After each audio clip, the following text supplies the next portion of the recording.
Gitanjali is like life to me. Of course, it's my two sisters' name. And since I was born, I've been living with the name and I'm living with the company. Gitanjali means it's my life, basically. It's a passion and it's a journey. My favorite brand is Ashmi. Well, it has a particular character. It's me, myself. My favorite brand personally is Stephen Hafner. I think it has beautiful jewelry. Working styles are different. He's always checking on me and it always helps. Something that everybody can learn from him is that he never gets tired. You know, everybody working, makes me and makes my entire company so successful.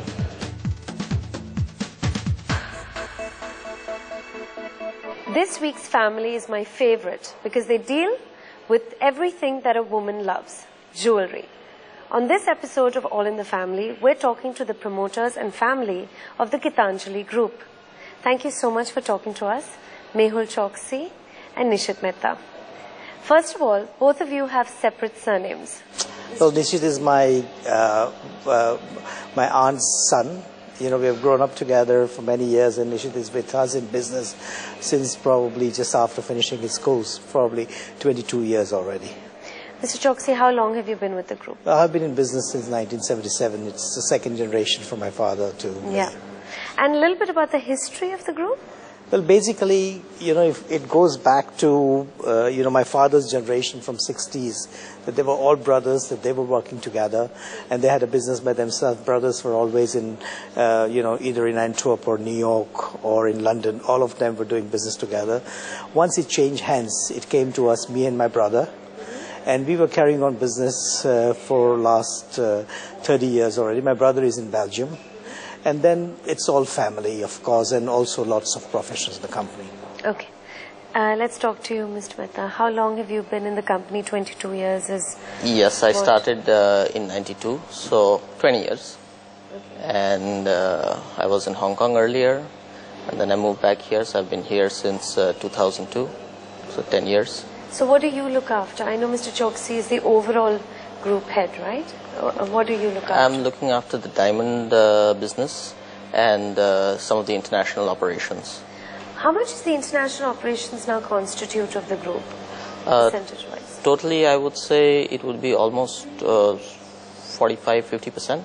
Last time I checked, market cap was just over 2,000 crores, if I'm not Right. mistaken.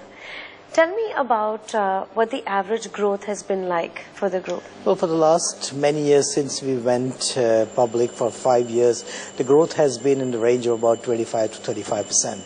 This year particularly, the growth would be something like 35-40%. Let me just explain to you about our business. It's not really a jewelry business, it's the entire integrated business. We were basically diamond cutters for many years, moved on to mass jewelry manufacturing, to brand building and retailing. Each exercise is a very important business. Nishit looks after entire diamond side today, which I was probably handling maybe 30 years, 25 years before. Now I've moved on to brand building and particularly into just the policy and strategy making. My wife looks after the factory, the production. I have my nephew, Nehal Modi, he takes care of my American operation. Nishit helps him from all my entire international business. We looked after him. My sisters are in America. They're taking care of some of the operations in America too. That's Nina and Anjali. So you're talking about how many family members? Well, we are probably half a dozen family members directly involved in the business, or maybe 6-7 of us. Of course, we have many professionals because, we are really 10,000 crore rupees company. But all of us as a family member have grown together and we've always been together for the last 20-25 years. Mr. Mehta, is there anyone from your immediate family also in the business? Not from my immediate family, but again, everyone is first cousin here, so... So how does that work? Does that ever get complicated? No, it doesn't get complicated. We all love our business so much that everybody is very much engrossed with the business of whatever they're doing at the best, and it helps a lot. But everyone has different roles. Everybody has a different roles. Diamonds, jewelry, but any form of it, whether it's the production or the retail side or the branding side, it is about trust, right? Absolutely. In a lot of yes, the trust. Families in this business, it is about family. Absolutely. It plays a big important role, but we've got a lot more professionals also in the business. But I would imagine that's more on the finance side or operational Not side? really, even operational side. Yeah? Things are changing now from more of a family-oriented business. Especially our jewelry units are becoming much more professionalized. How many brands do you have today? Well, we have the leading brands are about 8 to 10 here in India. We have America, again, shop brands, and again a product brand in the country there. We have brands for China differently, separately, and also in Japan separately too. What would you say today is your most successful brand? I know all your brands are dear to you and a lot of them are popular, but the biggest contributing brand? Well, I think Nakshatra and Jilly, because they were the first. Jilly was the first brand, and Nakshatra was soon after a national brand by De Beers. These are two of our leading brands in the country. While Ashmi is very near to both of them. As year goes, the brand grows bigger and better. Who are your biggest competitors today in India? Well, the biggest competitor in the business like what we have, there are very few. Tanishq is a very big competitor, but Tanishq is more a shop brand, and they may not have a fully integrated business. I think the biggest competitor today is that every housewife or every woman has absolutely a jeweler of her own who she trusts and has been trusting for years. I believe that there are 700 individual shops, and just what I heard today, that there are probably 30 lakh jeweler in the country. But, trading them all, there are no brands who have all India presence like us, or all of our brands are becoming like a chain store in a country. We have a competition from a local regional chains like BC Sen probably in Kolkata or Lucas in South. Tell me a little bit about the international operations. At this point, what does that constitute in terms of what are the brands, what are the acquisitions that you've done, what is the presence there? See, we have Samuel's as a shop brand, which is basically the 7th largest in America. We've just acquired the DIT group, which has couture brands like Stefan Hafner, Porati, Scavia, EOC by Scavia. What was the size of that acquisition? The total acquisition would come up to something around 20 million. Yeah. It was done very recently. Yes, very recently. So our business is very diverse, cannot really be compared to any player. But when you say 45 to 50% international operations contribute, you would talk about these individual acquisitions plus your exports. Plus our exports.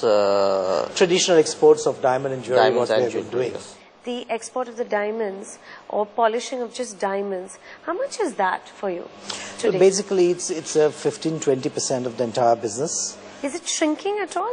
It's not shrinking, but our attention is more in the value-added product like branded jewelry or retailing directly. And your branded jewelry is about what? 50 to 60%? Yes, branded jewelry is about 40 to 50% in domestic market. What is your retail presence at this point? How many? We are nearly 4,000 outlets, as most of our brands started as a product brand. We are at nearly 4,000 outlets in modern retail in the country, like Shoppers Stop and all this department store. That 70% of the category sells through our group, between all our brands. We have probably 500 exclusive shops by each of our brand and probably multi-brand store. We have 25 different category of shops offering. Either it's our own shop like Gianti, this is one of the luxury shop. How big is this? It's massive. It's nearly 10,000 square feet of this shop, and in this mall we have many other shops too as a single brand shop. What is the price range, would you say, from the cheapest to the we are selling from 1,000 rupee of probably steel ring or a silver ring to it goes up to crores, of course. We are in completely, each of our brand represent a different focus audience. And, like Gianti, it may have jewelry. There are many jewelry here are nearly 1 crore worth. The prices of gold, prices of silver have all touched highs that one could not imagine. So how does that affect your business? Well, it's a headache for some time because we have to keep on constantly changing the product to be more suitable to a consumer profile. But at the same time, always remember, wherever the price increases, customer normally increase their buying even in volumes because they believe in the product. Like say from last year this time to this year, how much would your cost have gone up? It's nearly 35% the prices have gone up. We always pass on every quarterly to the consumer, of course. The entire amount? Yes, and also we remodel, like many of the products have different gold, or it's lighter gold, or probably different. Mr. Mehta, what would you say the margins overseas are compared to India? What are the... Margins overseas, of course, are much better. What would you say the average? Average is around 55%. India, people work on a slightly lower margin. But even here, 30-35%? Over here, a retailer would normally work at around 25 to 30%. Would you say you have more of a presence in urban, or is it...